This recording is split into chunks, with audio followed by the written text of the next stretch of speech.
How is it visible or not? Some technical error was there. Screen is visible. Visible, sir. Visible. Okay. We will continue. Okay. Where we were? 1 minute.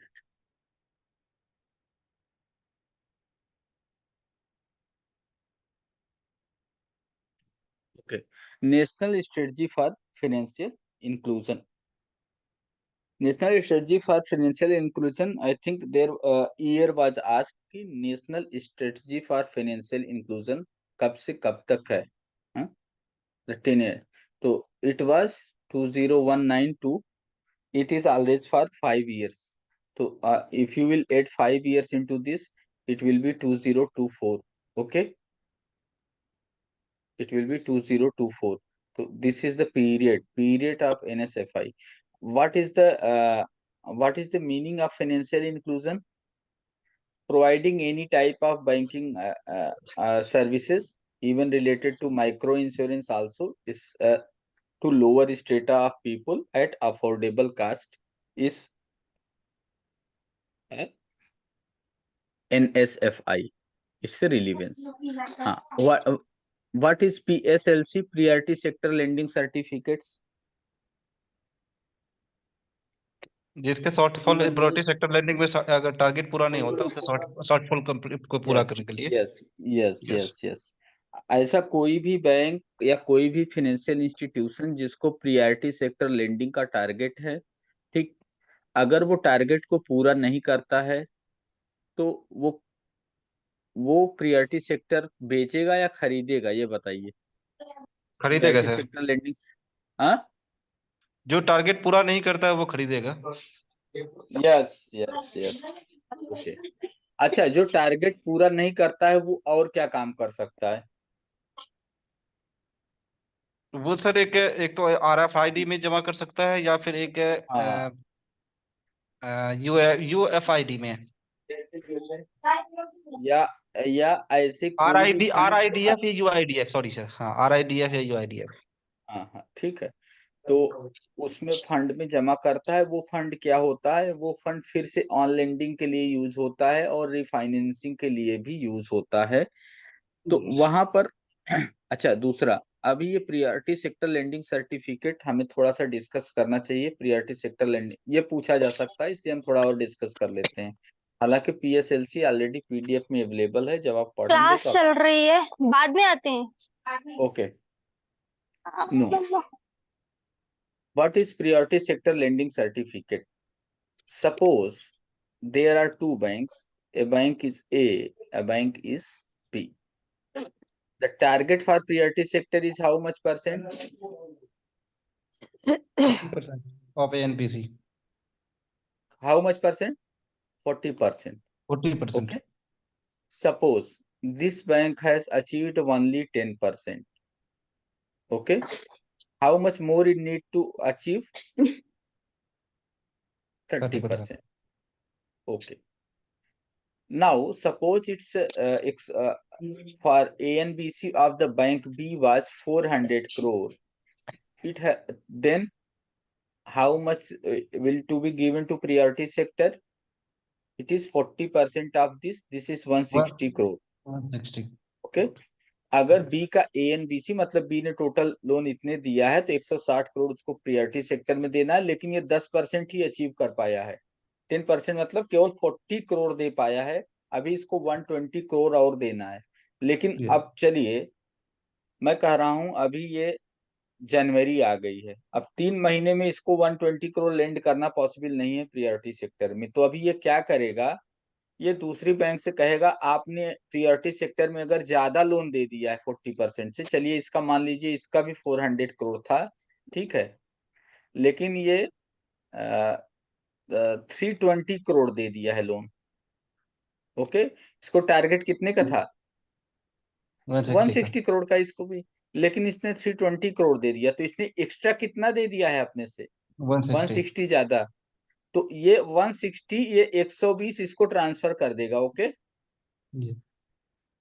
हाँ, अच्छा, transfer होगा तो credit नहीं transfer होता है। Credit risk किसी bank के साथ रहा, मतलब अगर डिफॉल्ट हुआ तो NPA किस बैंक के साथ रहेगा? इस बैंक के साथ। बैंक का था। हाँ, लेकिन ये क्या करेगा, ये बैंक इसको खरीद लेगा इस सर्टिफिकेट को, और इसके बदले में उसको पैसा दे देगा। ठीक है, चलिए 120 करोड़ शॉर्टफॉल हो गया। लेकिन इसका भी एक लिमिट है कि कितना आप लेंड कर सकते हो। ठीक है, आप कितना priority sector lending certificate issue कर सकते हो दूसरे बैंक को। ठीक है, तो ये होता है 50%। 50% आप priority sector lending certificate of your exposure in last year. अच्छा, लास्ट ईयर का एक्सपोजर बताता हूँ। टोटल अचीवमेंट जितना किए थे प्रियोरिटी सेक्टर का, अगर टोटल अचीवमेंट आपका प्रियोरिटी सेक्टर का 200 करोड़ था, तो इसका 50% मतलब 100 करोड़ ही आप प्रियोरिटी सेक्टर पीएसएलसी इस ईयर सेल कर सकते हो। दूसरा, प्रियोरिटी सेक्टर की वैलिडिटी कितनी होती है? 1 it year expires it expires on 31 March of March every year. Yes okay, अगर आप 30 मार्च को खरीदोगे तब भी 31 को आपका वो बेकार हो जाएगा। या यस अगर आप 1 अप्रैल को खरीदोगे वो 31 मार्च ईयर का के, है। तो वो अगले 31 मार्च को बेकार होगा। ठीक है, Yes. मतलब वो टारगेट में फिर नहीं काउंट होगा, वो रियलाइज हो जाएगा। दूसरा, प्रियोरिटी सेक्टर, ये इंपॉर्टेंट है, प्रियोरिटी सेक्टर लेंडिंग मिनिमम कितने अमाउंट का इश्यू किया जा सकता है? एक लॉट, मिनिमम लॉट की साइज कितना है प्रियोरिटी सेक्टर लेंडिंग सर्टिफिकेट का? 25 लैक्स। Okay, Yes.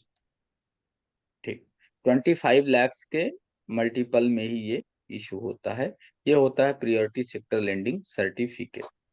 अच्छा, नेक्स्ट क्वेश्चन जो आता है वो आता है कि अप्रेंटिस एक्ट, ये क्यों पूछा गया था पता है? ये शायद 2 साल पहले का क्वेश्चन है। उसी समय एसबीआई ने अप्रेंटिस वाली एक भर्ती चालू की थी, और स्किल इंडिया भी चला। स्किल इंडिया है क्या है, कौशल विकास योजना, प्रधानमंत्री कौशल विकास Yes. योजना। ठीक है, Yes. वो चल रहा था। तो वो क्या है, उसमें ट्रेन करते हैं किसमें? ट्रेड बेस्ड जो भी मतलब स्किल्स हैं। ठीक है, उसको बोलते हैं अप्रेंटिस एक्ट। अप्रेंटिस एक्ट कब आया था ये पूछा था, 1961 में आया था। तो और कल बोले थे ना आएगा ट्रेनिंग नाम कर। ट्रेनिंग टू अभी 2-3 महीना आईडी भाई मुबारक हो तुमको। फिर देखो बीओएम का आने वाला है ना। Ashish Ashish move your audio. Okay, ठीक, okay, we will continue the. हाँ, तो ये इम्पोर्टेंट नहीं है, ये आपको अभी पढ़ने का भी जरूरत नहीं है, ये उस टाइम इसलिए। तो are you getting that what relevant things are being asked? जो भी करंट अफेयर्स में अगर बैंकिंग से रिलेटेड चल रहा है तो उससे रिलेटेड एक्ट आ सकता है, कुछ भी। अच्छा, इन 3 इयर्स के क्वेश्चन में जैसा कि मैंने बताया पहले भी, आप देखोगे हर जगह सेक्शन 35 या 24 या 42 या 45, इसके अलावा कोई सेक्शन कभी पूछा ही नहीं गया है। तो बहुत सारी जगह पे आपको अगर ये बोलना है कि हर सेक्शन, एवरी सेक्शन आप याद रखो, तो वो मुझे नहीं लगता कि आप बहुत ज्यादा उसको इम्पोर्टेंस देना चाहिए। आप याद कर लो, दैट इज बेटर, बट आपको अगर टाइम है तो उससे पहले आपको रिलेवेंट चीजें पढ़नी है जो एग्जाम में आने वाली हैं, तो आपको इससे एक आइडिया लगेगा कि आपको पढ़ना क्या है। Now, what contributes the limit identifying wilful defaulter, ये पढ़ा चुका हूँ। विलफुल डिफॉल्टर के लिए कट ऑफ लिमिट कितनी है? 25 लाख हाँ, 25 लाख है sir. ओके, एनीवन मोर?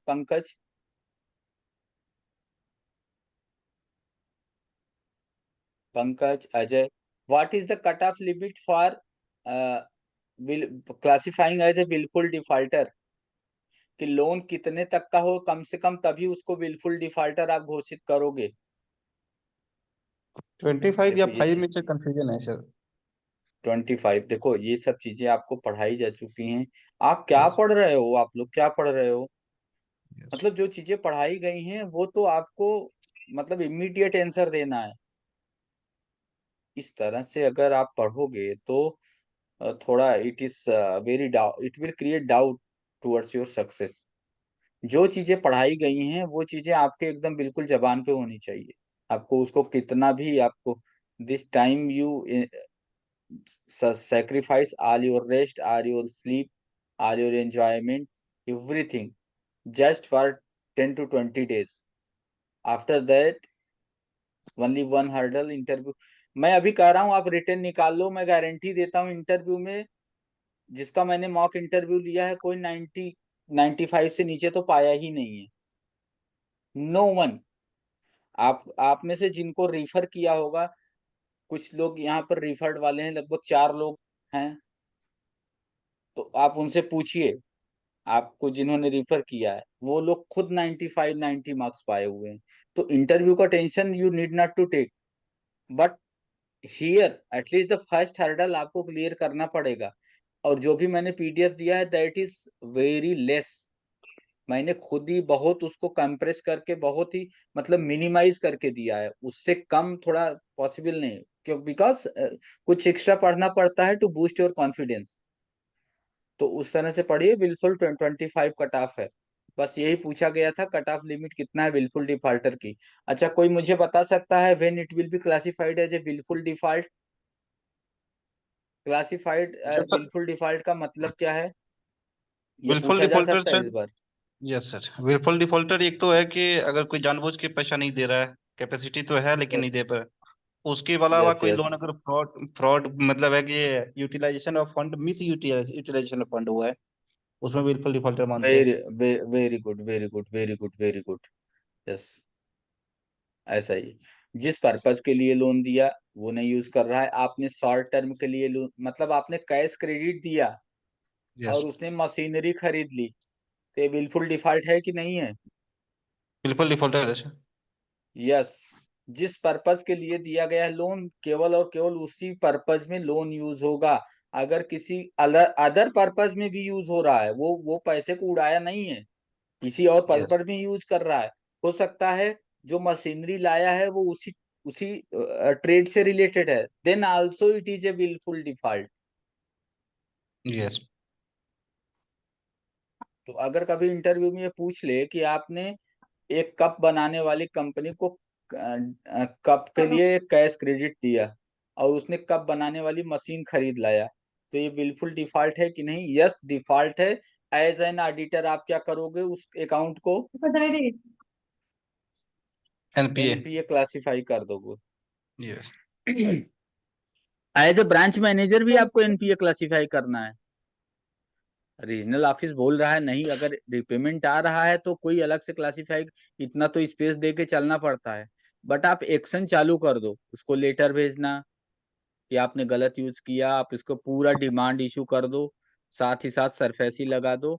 और स्टैंडर्ड हो इस, जब सरफेसी का काम चालू करो तब अकाउंट एनपीए होना चाहिए बस। उससे पहले अगर एनपीए नहीं है तो कोई दिक्कत नहीं है।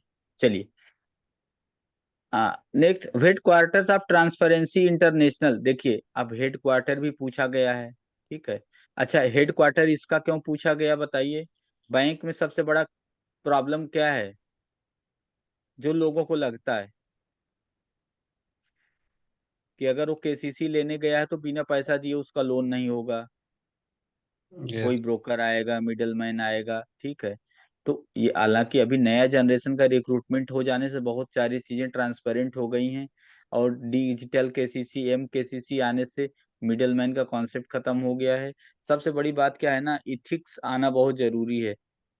एक चीज और बता दें आपको, अगर आपको लाइफ में बहुत पैसा कमाना है ना तो नौकरी नहीं करना है। कि आप अगर ये सोचते हो, मतलब मैं आपको नहीं कर रहा हूँ, एज अदर बैंकर्स को भी बोल रहा हूँ जिन्होंने कहीं न कहीं पे अपना हाथ गंदा किया है। देखो एक चीज लेके चलो, किसान है, फार्मर है, उसके पास पैसा नहीं है, मैं मान रहा हूँ हो सकता है फार्मर, जो बंदा पैसा नहीं है लोन लेने आ रहा है और आप उसी से पैसा मांग रहे हो, कितना बड़ा महापाप कर रहे हो आप। Yes sir. नर्क में जाओगे। ठीक है। और उस पैसे को आप जहां भी यूटिलाइज करोगे ना भाई साहब, ये जान लीजिए आपका पूरा वो ऐसा खतरनाक रिटर्न देगा ना। आप अपने बच्चे पे खर्च करेंगे, वो बच्चा आवारा निकल जाएगा, आपकी आंखों के सामने आपकी पूरी प्रॉपर्टी बेच देगा। ठीक है। आप अपने एंजॉयमेंट पे कोई अच्छी बाइक लाओगे, उस बाइक का एक्सीडेंट होगा, आपका भी होगा, उल्टा पैसा आपका चला जाएगा। उसको दुखी मत करो। लोन नहीं देना है मत दो, बट ब्राइब लेके अगर लोन दे रहे हो तो आपको बहुत थिंक करने की जरूरत है। तो ये चीज इसीलिए ये ट्रांसपेरेंसी इंटरनेशनल को पूछा कि ट्रांसपेरेंसी इंटरनेशनल क्या है। ठीक है। ये ऐसी सिविल सोसाइटी है जो करप्शन के अगेंस्ट काम करती है। ठीक है। करप्शन के इश्यूज को उठाती है। इसका हेडक्वार्टर पूछा गया था, तो आप अब समझ रहे हो ना। देखिए, एक मैंने बहुत सारे हेडक्वार्टर्स हमने, अच्छा आप लोग को इम्पोर्टेंट हेडक्वार्टर्स मैंने शेयर नहीं किए शायद, लेकिन कुछ एक मैंने बैंक का जो दिया था उसमें सब IMF का, वर्ल्ड बैंक का, ठीक है, इन सब का हेडक्वार्टर है। ऐसे दो चार हेडक्वार्टर्स आप और अगर पढ़ना चाहो तो पढ़ लेना। कौन से, जैसे अभी विजिलेंस अवेयरनेस वीक चल रहा है, उसके बारे में आपको जानना, चल रहा था, अभी तो बीत Yes. गया है। ठीक है। तो ये सब चीजें जो आती है ना, आपको थोड़ा अवेयर रहना। क्यों अवेयर रहना है? बैंक में विजिलेंस ऑफिसर होता है ना, एवरीवन Yes. नोज। तो अब विजिलेंस से रिलेटेड पूछेगा तो ये भी पूछ सकता है। विजिलेंस ऑफिसर आपके बैंक में चेक भी करने आता है, ब्रांच को भी चेक करने आता है। ठीक है। तो ये सब चीजें पूछी जा सकती हैं, और बहुत सारी चीजें ना, ये पेपर का डिस्कशन का मतलब ये है कि आप पेपर का पैटर्न समझ लो कि पेपर कैसा। अच्छा, इतना क्वेश्चन हम लोग डिस्कस कर चुके, कहीं पे बैंकिंग रेगुलेशन एक्ट आया क्या? No sir. कहीं बैंकिंग रेगुलेशन का कोई बड़ा वो वो क्या कहते हैं उसको, सेक्शन आया क्या? निगोशिएबल इंस्ट्रूमेंट एक्ट का सेक्शन आया क्या? नहीं। सरफासी के अलग अलग सेक्शन आए क्या? हाइपोथिकेशन प्लेज इसके सेक्शन आए क्या? नहीं। तो आपको समझना होगा कि आप स्केल 1 का एग्जाम देने जा रहे हो, आप स्केल 2 3 4, अच्छा है अगर यही एग्जाम आप स्केल 2 3 के लिए दे रहे होते तो ऑब्वियस है मैं बहुत सारी चीजें पढ़ाता आपको, अलग से पढ़ाता। लेकिन जो चीजें रिलीवेंट नहीं है, जितना सेक्शन इंपॉर्टेंट है उतना मैंने दिया, उससे अलग सेक्शन आएगा ही नहीं, पूछेगा ही नहीं, कभी नहीं पूछेगा। और आप पूरा पेपर अभी देखना, जितना लगभग अराउंड 90 क्वेश्चंस हैं, वो भी ये स्टैटिक टाइप के कोर बैंकिंग क्वेश्चन है, बाकी तो जनरल नॉलेज के क्वेश्चंस थे जो बच्चों को पूछना ही नहीं था, क्योंकि करंट अफेयर से मेरा कोई उतना लेना देना है नहीं। मुझे कोई ऐसा इशू नहीं है कि मुझे करंट अफेयर्स पढ़ना पड़े, या वो खुद ही जानते हैं करंट अफेयर्स के सोल्यूशन मिल जाएंगे, तो मिल जाता है। कुछ कंफ्यूजिंग क्वेश्चन हो तो वो शेयर करते हैं। ठीक है। इस तरह के आपको ऑर्गेनाइजेशन के हेडक्वार्टर्स भी पढ़ लेने हैं further. Next, let me see whether it is recording or not, because Ankit said that uska is not okay and I should record this.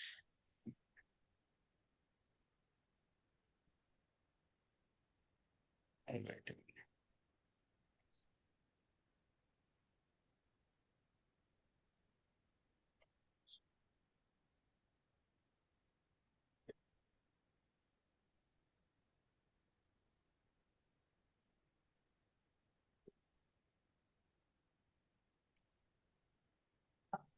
Wait a minute.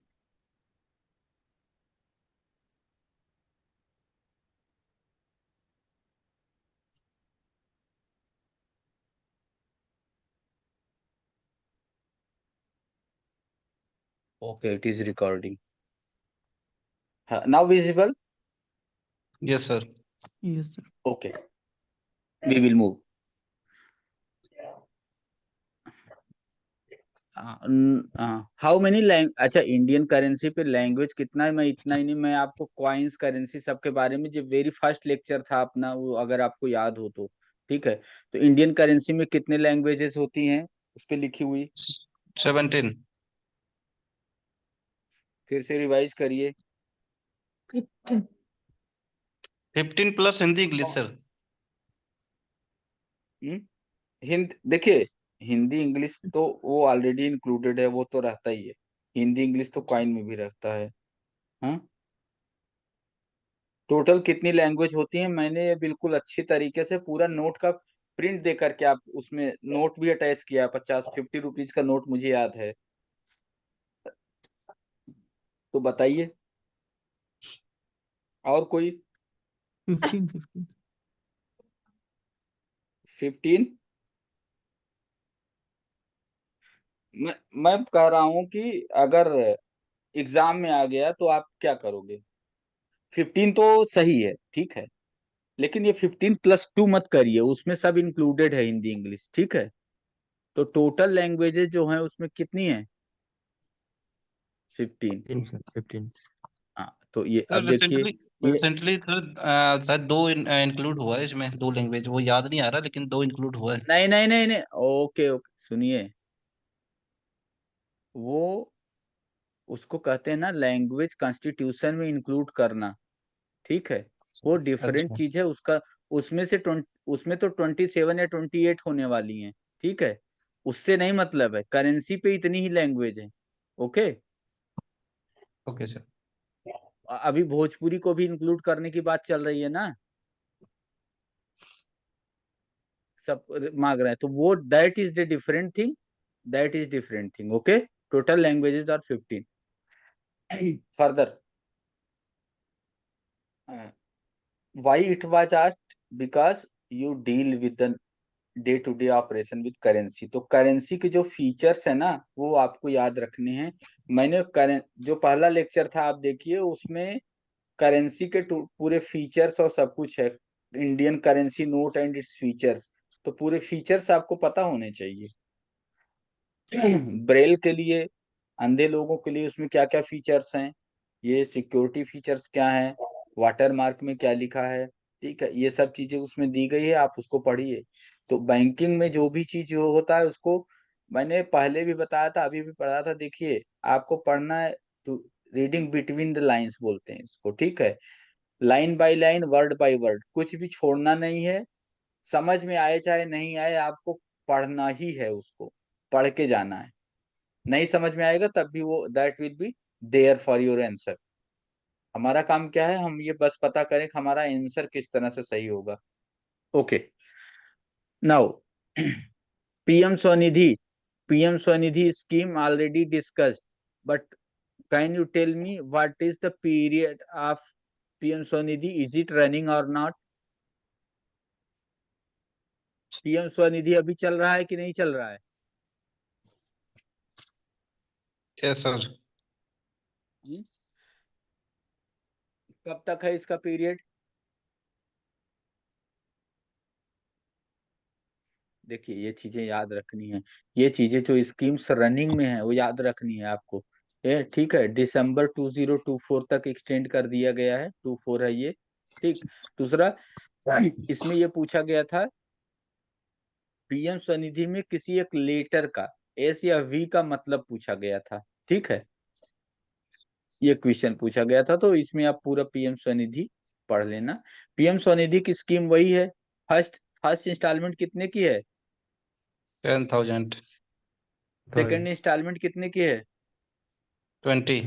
20,000। 20,000। Third 50। अच्छा, ये, हाँ, ये तभी दोगे जब ये वाला सही से रीपेमेंट हो जाएगा।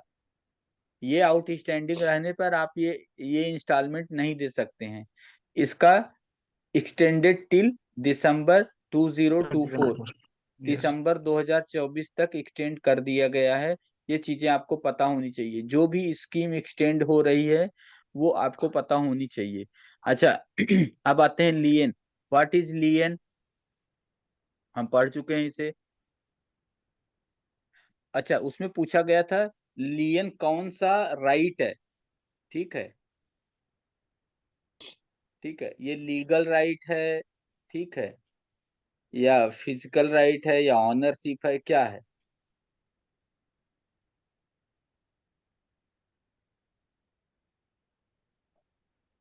लियन is legal right. Legal legal right sir होता है। लीगल राइट क्या होता है, लीगल राइट ये होता है जब आप किसी भी एक्शन को लीगली इन्फोर्स कर सकते हो और वो वैलिड हो, दैट इज वैलिड। तो लियन क्या है? लियन एक होता है जनरल लियन, एक होता है पार्टिकुलर लियन। तो बैंकर्स लियन इज ए पार्टिकुलर लियन और जनरल लियन? जनरल लिन। जनरल लियन। पार्टिकुलर लियन मतलब किसी एक लोन के लिए उस पे लियन है, बाकी लोन अगर आप देते हो तो उस पे कोई इफेक्ट नहीं आएगा। अच्छा, लियन मैंने उस दिन समझाया था और मुझे लगता है कि आपको समझ में आया होगा। तो मैं एक क्वेश्चन पूछता हूं, अगर एफडी पे लोन दोगे तो लियन है या असाइनमेंट है?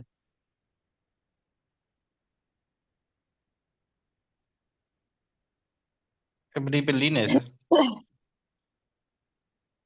और कोई एनीवन? सागर, शशि, आशीष, अक्षय, किसी को और कुछ कहना है इसमें? एफडी पर अगर लोन देते हो तो लियन कहा जाएगा या असाइनमेंट कहा जाएगा? Sir लियन, sir लियन। लियन, ठीक। अब अगर आपने ये अगर इंटरव्यू में बोल दिया और अगर इन या एग्जाम में आ गया तो फिर मेरा पढ़ाना लिखाना सब उस दिन मैंने इतना बताया, इतना ज्यादा बताया, लेकिन उसके बाद भी आप लोग को समझ में नहीं आया। मैं फिर से लियन का कॉन्सेप्ट बताता हूँ। अच्छा, मैं जानता हूँ आप ये क्यों बोल रहे हो, क्योंकि बैंक में क्या है ना, बैंक में जब आप सिस्टम में काम करते हो तो उसमें एक ही लाइन ही लिखी है, मार्किंग लियन, और कुछ नहीं है उसमें। तो आप बैंक में जो लियन लगाते हो ना कि एफडी पे लियन लगा दो, तो वो लियन नहीं है। ठीक है, लियन क्या होता है मैं बताता हूँ, चलिए। देखिए, इसको आराम से समझिएगा, फिर हो सकता है दोबारा अगर मैं बताता भी हूँ तो हो सकता है दिमाग से निकल जाए।